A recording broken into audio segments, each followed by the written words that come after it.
मराठा समाज को सरकार की ओर से मिले आरक्षण को लेकर पूर्व मुख्यमंत्री अशोक चव्हाण ने कहा कि यह आरक्षण किसी भी अन्य वर्ग को नुकसान नहीं पहुंचाएगा। उन्होंने स्पष्ट किया कि जो लोग कोर्ट जाना चाहते हैं वे जा सकते हैं, लेकिन मुख्यमंत्री का बयान है कि हमारा यह जीआर ओबीसी समाज के अधिकारों को प्रभावित नहीं करेगा और मराठा समाज को भी आरक्षण मिलेगा।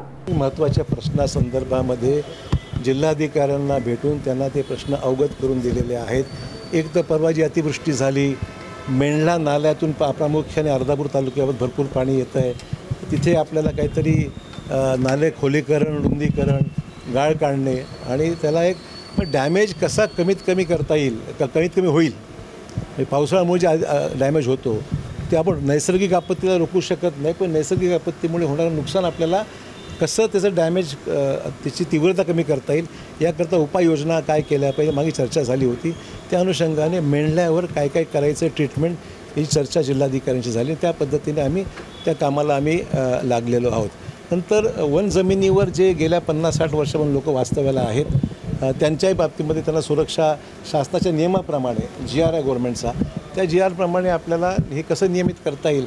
50 ते 60 वर्ष आदिवासी लोक आहेत, मागासवर्गीय आहेत, आदिवासी आहेत, ह्यांना न्याय कसा मिळते देता येईल असाही विषय होता। असे सार्वजनिक प्रश्न होते बरेचसे। मराठा आरक्षणाच्या संदर्भामध्ये ओबीसी समाजाने नांदेड जिल्ह्यातील हायकोर्टामध्ये याचिका दाखल केली। ठीक आहे ना, असे ज्यांना जायचं ते जाणारच आहेत।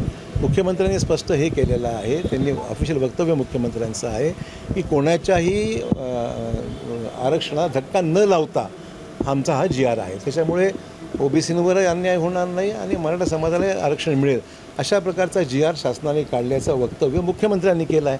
त्यामुळे राज्याच्या प्रमुखांनी एकदा वक्तव्य केल्यानंतर मग त्यावर शंका घ्यायचं काही कारण नाही। सर, छगन भुजबळ सुद्धा विरोध करत आहे। ठीक आहे, त्यांचा स्टँड असेल जो असेल तो, पण मुख्यमंत्री राज्याचे प्रमुख आहेत, त्यांनी निर्णय जो घेतला आहे त्यांनी स्पष्ट केलं की कुठल्याही समाजाचं आरक्षण न काढता हे आरक्षण आम्ही दिलेलं आहे, त्याच्यामुळे कोणालाही नुकसान होणार नाही हे स्पष्ट केलं। बंजारा समाज मोर्चा काढत आहे सर। मला वाटतं की अशी घाई न करता आधी जे निर्णय घेतले शासनाने ते लागू व्हावेत। प्रत्येक गोष्टीला वेगवेगळे अँगल आहेत, त्यामुळे त्यांची जी काही मागणी असेल त्यांनी मुख्यमंत्र्यांना भेटावं, बाजू मांडावी। असं आहे की आरक्षण कुठलंही देत असतं। आता बंजारा याच्या VJNTमध्ये आहेच ना, आरक्षण लागूच आहे त्यांना लागूच आहे ना, आरक्षण नाही कसं असं वेगवेगळ्या राज्यात वेगळे विषय होते। त्यामुळे एकदम मी काय त्याचा अभ्यास केलेला नाही, मला त्यात ते वास्तव समजून घ्यावं लागेल आणि त्यांनी मुख्यमंत्र्यांना भेटावं, बाजू मांडावी।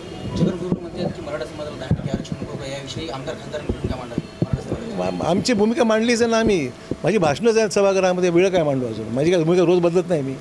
माझी भूमिका जी काही होती आणि आहे ती माझी भाषणं सभागृहात विधानसभेत असताना मी बोललेलो आहे, जे बोललेलो आहे।